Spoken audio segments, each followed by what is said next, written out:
for the integer n, if n cube is odd, then which of the following statements are true? तो यहाँ पे दे रखा है n cube जो कि ऑड है, ठीक है, n जो है कि इंटीजर है। तो ये बोल रहा है कि इसमें से कौन सा ट्रू है, मतलब कि n ऑड है, n स्क्वायर ऑड है, या फिर n स्क्वायर इवन है। तो देखो एक बात आपको मैं बताता हूँ, मान लो ये पावर 3 है, बहुत बड़ी पावर अगर रहती तो भी कोई प्रॉब्लम नहीं थी, ठीक है। यहाँ पे इसके नीचे जितनी भी पावर है, जैसे मान लो n से लेके n square n cube up to ये जो पावर है n की पावर 8989, यहाँ पे आप सारे नंबर को बोल सकते हो कि ये रहेंगे ऑड, अगर वो क्लेम कर रहा है कि ये नंबर ऑड है तो, ठीक है। अगर कोई क्लेम कर रहा है कि यार this number is odd, then we can say that all this number are odd. ऐसा क्यों मैं बोल रहा हूँ, देखो फॉर एग्जांपल ये वाला केस लेते हैं, ठीक है, छोटा वाला केस n क्यूब वाला। फॉर एग्जांपल n जो है मैंने मान लिया कि ये इवन है, ठीक है। तो n को मैं क्या लिख सकता हूँ, 2k, 2 का मल्टीपल लिख सकता हूँ ना अगर n इवन है तो n स्क्वायर क्या हो जाएगा, 4k स्क्वायर।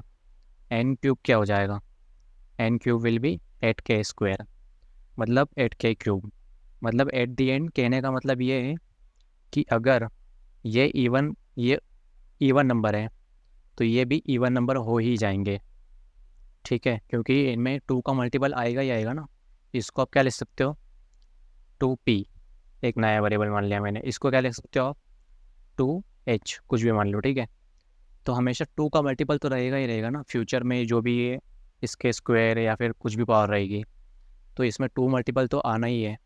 क्यों, बिकॉज स्टार्टिंग में जो इनिशियल नंबर था उसमें 2 आ गया है, तब उसका तो स्क्वायर क्यूब कुछ भी करो हमेशा 2 तो रहना ही रहना है। इसलिए ये अगर इवन है तो फ्यूचर में जितनी भी चीज़ें रहेंगी, पावर जो रहेंगे वो इवन ही रहेंगे।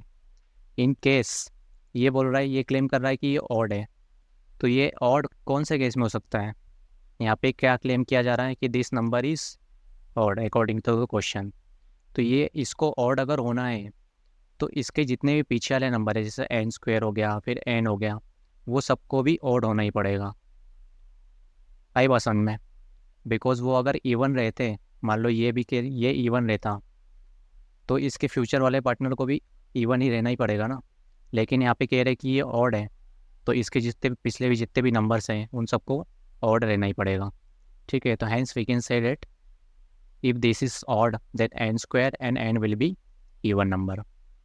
तो फर्स्ट एंड सेकेंड, तो सी इसका आंसर आएगा, ठीक है। मिलता है अगली वीडियो में। अगर आपको नहीं समझ में आया तो ये वाली वीडियो आप फिर से रिपीट में देखिए, ठीक है।